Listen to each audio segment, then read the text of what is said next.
বাংলাদেশের বিভিন্ন জায়গায় তো আমরা চলাফেরা করছি, দেখছি এর চাইতেও দুর্বল জায়গায় সরকার সেতু বানিয়েছে।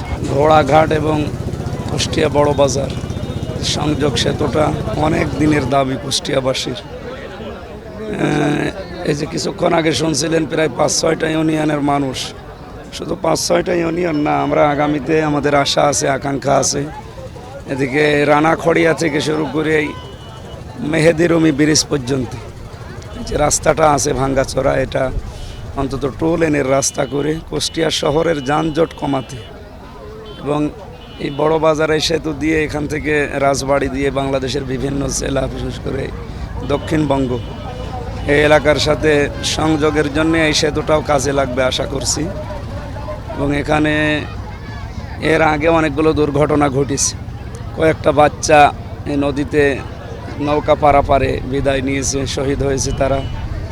এরপরে যে যাওয়া আসা করতে মানুষের যে ভোগান্তি, বাংলাদেশের বিভিন্ন জায়গায় তো আমরা চলাফেরা করছি, দেখছি এর চাইতেও দুর্বল জায়গায় সরকার সেতু বানিয়েছে।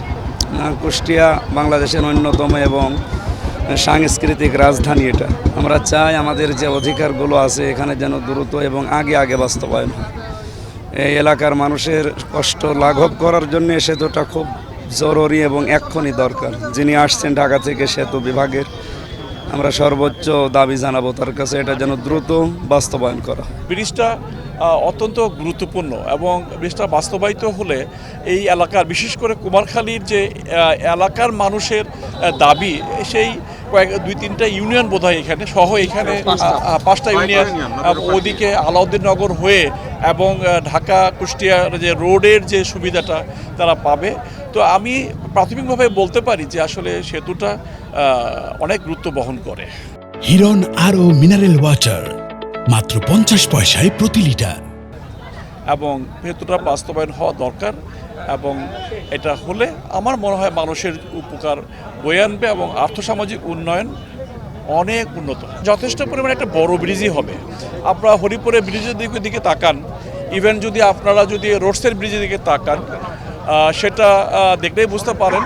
তো সে কারণে ব্রিজের বাস্তবায়ন কাজ সহ এবং এর পরিকল্পনা করা সহ, প্রকল্প অনুমোদন করা সহ যে সময়টা আসলে দরকার হবে, এই সময়টা এই মুহূর্তে দাঁড়িয়ে আসলে নির্ধারণ করা খুবই কঠিন। তবে একটু সময় আসলে আমাদেরকে দিতে হবে, লাগবে। এটা আমার মনে খুব বেশি সময় না, আমরা যেহেতু খুব দ্রুত এগুলোর প্রক্রিয়া করে থাকি এবং আমার কাজ যেহেতু শুধু ব্রিজ দিয়েই কাজ করা, অন্য কোনো কাজ না। তো সে কারণেই এটা হয়তোবা অতীতে যে ধরনের সময় ক্ষেপণের যে অভিজ্ঞতা আপনাদের আছে, সে ধরনের সময় ক্ষেপণ হয়তোবা আশা করি যে হবে না।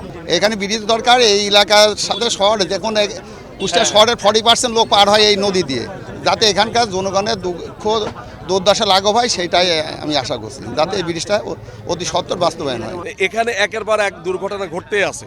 তা আমরা চাই যে অবিলম্বে এই সেতুটা হলে পাবনার সাথে কুষ্টিয়া যোগাযোগ মিনিমাম 50 কিলো কমে যাবে এবং এই এলাকা একটা ট্যুরিস্ট এলাকা হবে। কারণ বিশ্বকবি রবীন্দ্রনাথ ঠাকুরের বাড়ি শিলাদার সাথে যোগাযোগ এই সেতু হয়ে গেলে অনলি 3-4 কিলো দিয়ে শিলাদায় ঢোকা যাবে। যখন এই শহরের মানুষ আসবে, কুষ্টিয়া সাংস্কৃতিক রাজধানী, এই যে শিলাদা এবং লালন পাশাপাশি এই দুইটার সাথে যোগাযোগ এই ঘোড়াঘাট বড়বাজার সেতু হলে সহজ হয়ে যাবে। এখানে উন্নয়নের একটা ছাপ পড়বে এবং দীর্ঘদিন আমাদের এই কয় ইউনিয়নের মানুষ এবং পাশাপাশি আমরা কয়েকটা ইউনিয়ন মানুষ অবহেলিত, আমরা আমাদের প্রাণের দাবি, আমাদের এই বড়বাজার টু ঘোড়াঘাট সেতু নির্মাণের দাবি। জনমানুষের দুর্ভোগ কমানোর জন্য কয়া ইউনিয়ন, শিলাদ ইউনিয়ন, নন্দলালপুর ইউনিয়ন সহ হরিপুরের একাংশ সহ প্রচুর মানুষের যাতায়াত এই পথে, এই জন্য এইখানে ব্রিজটা অতি জরুরি। এই কয়া ইউনিয়ন জন্ম বিপ্লবী বাঘাযতীন, শহীদ আবরার ফাহাদ এবং বিশ্বকবি রবীন্দ্রনাথ ঠাকুর অন্যান্য দেশ থেকে এই কয়া ইউনিয়নে এইসব মানুষের স্মৃতি বিধায়িত জায়গায় ঘুরতে আসে। তারা এসেও বিপদে পড়ে এই বর্ষার মৌসুমে, তারা অন্য দেশ থেকে এসে তারা এই যে ব্রিজ না পেয়ে সেতুতে অনেক সময় দুর্ঘটনা ঘটে দেখা যায়। এতে একটি আমাদের এই কয়া ইউনিয়নে বদনাম ঘটে। তা আমরা চাই যে একটি সেতু হোক।